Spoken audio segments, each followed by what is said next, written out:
Hey traders, Richard K here from Price Action Income, and welcome back to this week's new video where I'll be talking a little bit about candlestick patterns. Now, as you all know, and if you've been trading long enough, or even if you're a beginner trader, there's a lot of emphasis around there on the web about candlestick patterns or just singular candlesticks and how they tend to show up or indicate, let's put it that way, when a trend can either reverse or when resistance or support comes in. Really depends on what it is you're trying to achieve. Now, I haven't done an internet search, but I'm sure there are probably hundreds of them out there. They go by all different weird names, like shooting stars, abandoned babies, three horsemen, things like that. But to be dead honest with you, if you don't really have a good strategy, then these candlesticks or patterns, if they form in combinations, can really pop up all over the show on a chart and cause confusion. So I do use them in my own trading. There are only really four that I like to follow, which is called the hammer patterns. We've got a hammer or inverted hammer. One that I just call reversal candlesticks. Sure there's different names for all of these things. I just call that one reversal candlestick. I've marked them out on the chart here. We'll quickly have a look at that in a little while. And then we have the bullish and bearish engulfing, which is a very popular one candlestick. And a flank doji pattern is also just another pattern that I just called my own name, just to simplify things for myself and my members. Now, before we get started, like I said before, candlesticks can really, and even combinations of these forming patterns can really pop up anywhere on a chart. So it really is important that you have, or if you do combine them in a strategy that, you know, they make part of a decent strategy that obviously been backtested properly. For me, I only look at these four candlesticks. For me, they are the most important ones. I really do not like to get confused with all the other different funny names. That's why I just keep them simple. And for me, in my strategy, as you all know, I use market geometry to find the end of corrections and then try to enter where your risk is the lowest, and then try to trade with the trend when the trend continues again. So for me, it's really important that I see these candlestick patterns pop up at the end of corrections or areas that I'm interested in taking a trade at. If price does not interact with one of my market geometry lines, then, and I see one of these candlestick patterns, I will not get in. So that it needs to be in a combination of a few things. As you guys probably seen in the previous video, I used momentum divergence where I watched the MACD.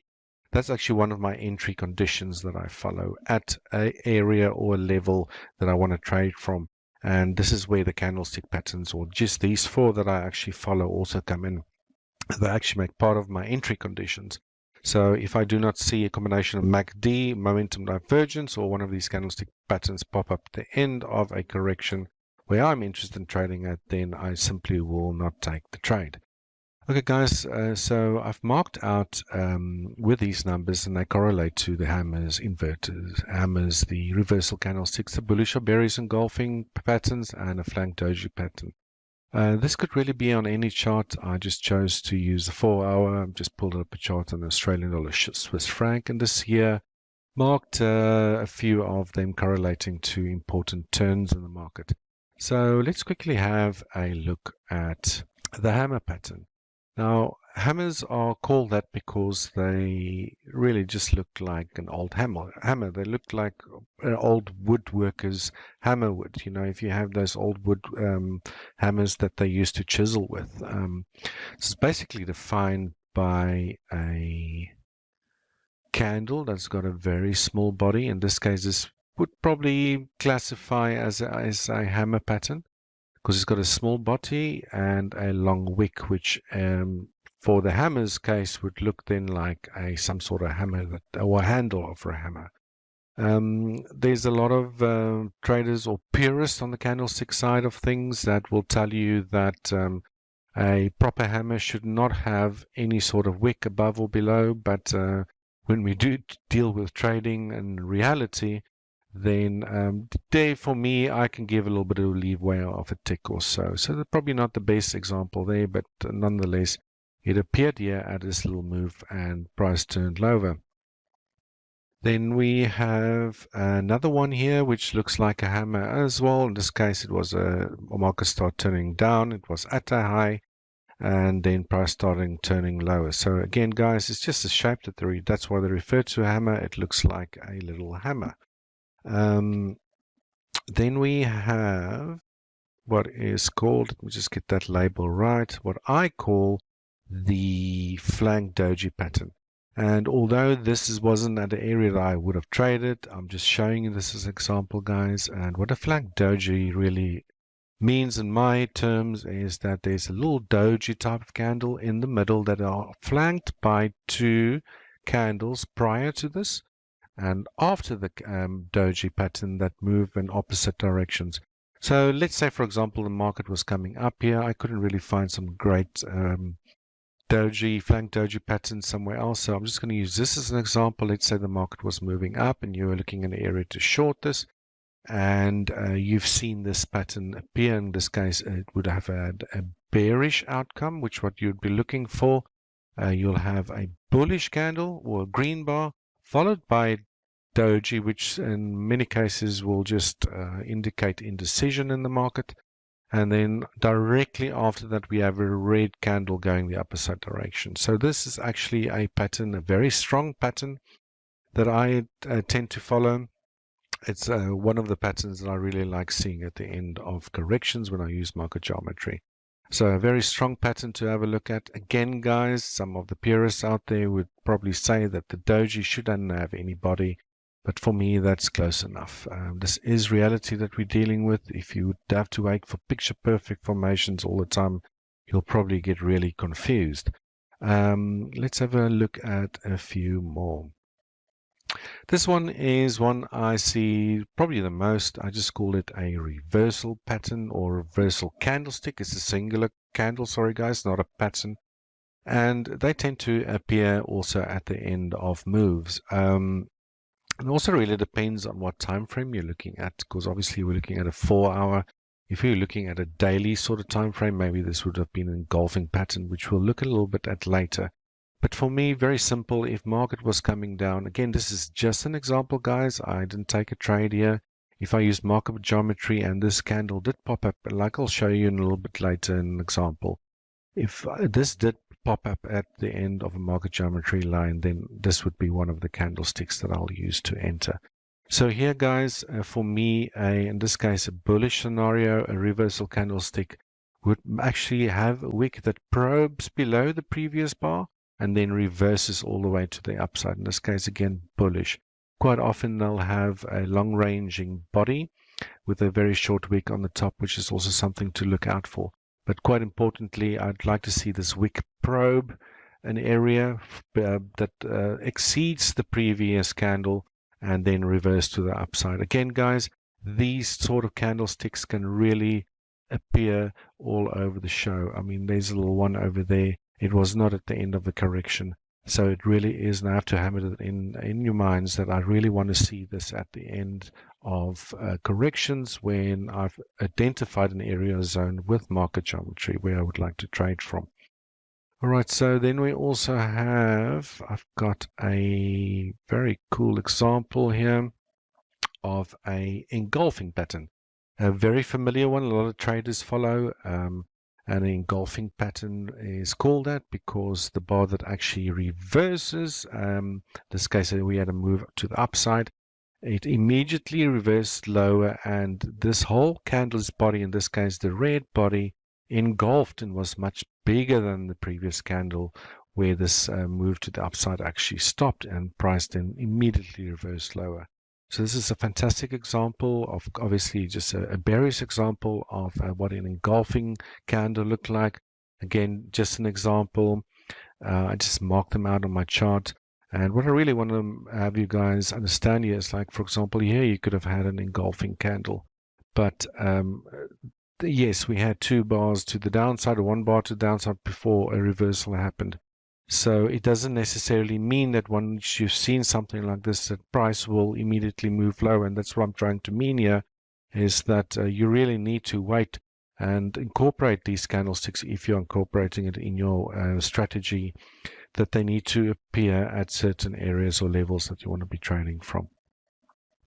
And guys, then we have again some sort of a half decent looking inverted hammer candle pattern over here.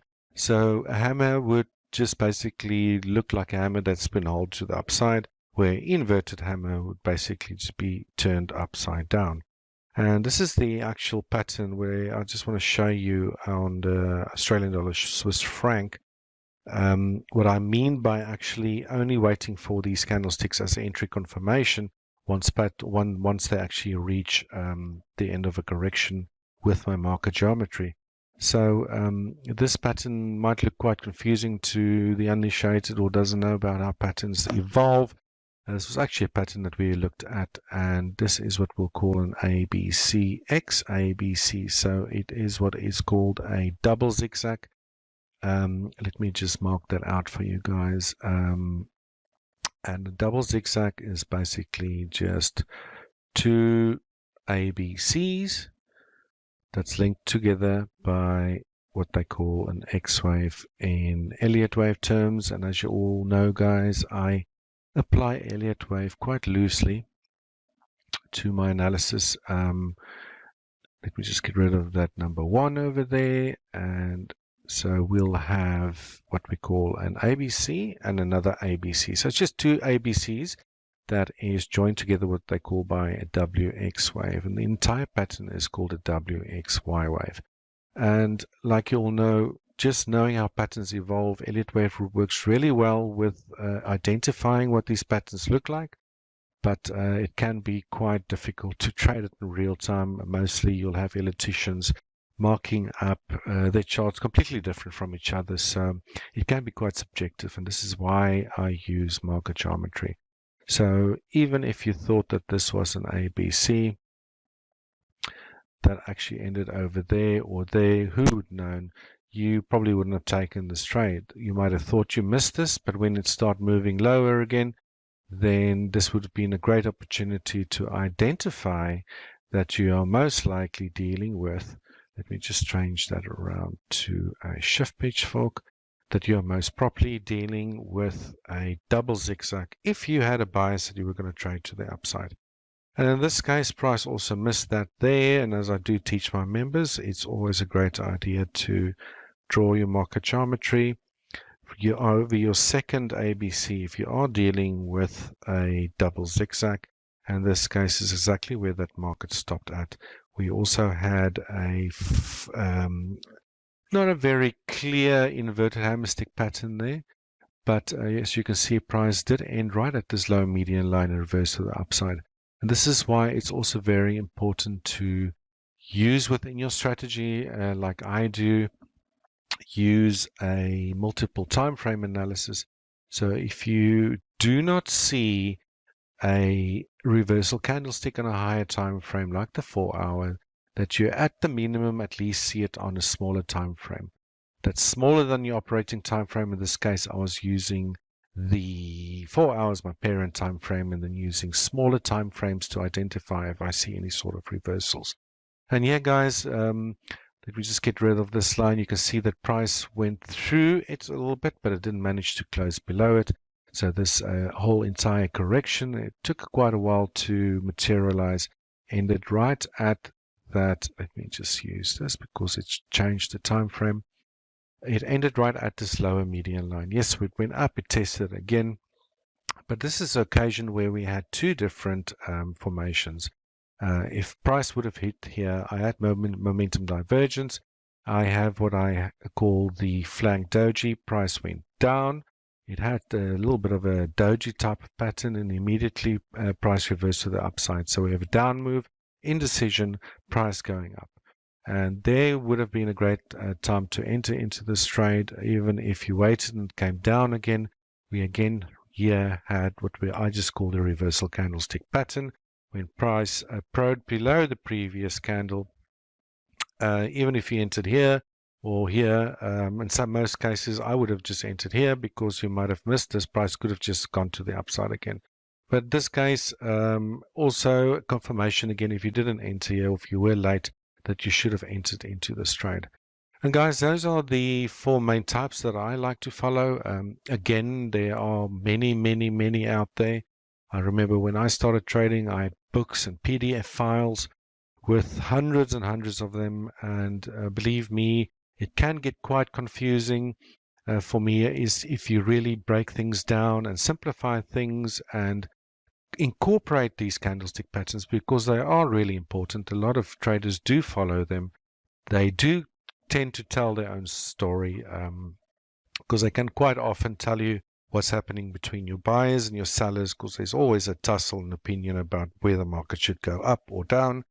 And if they do appear, in my opinion, at a level or that you've been watching, in this case I use market geometry like I said before, if they do pop up there, then they actually make up as one of my entry conditions before I will take a trade. And in many cases, they've actually saved my rear, because they actually get you into really good, decent trades that almost immediately move into your direction if you were patient enough. Okay, guys, I really hope you enjoyed today's video on candlestick patterns, and only the 4 that I follow. If you haven't done so already and you're new to my channel, then please subscribe, hit the like button, and also the notification button below. So the next time we do a video, which is normally once a week, you'll get notified when we release another one. Okay, guys, thanks very much. Hopefully you're all keeping safe on wherever you are in the world, and hopefully you enjoy your weekends, and I'll be back next week with another video. All the best. Take care. Goodbye.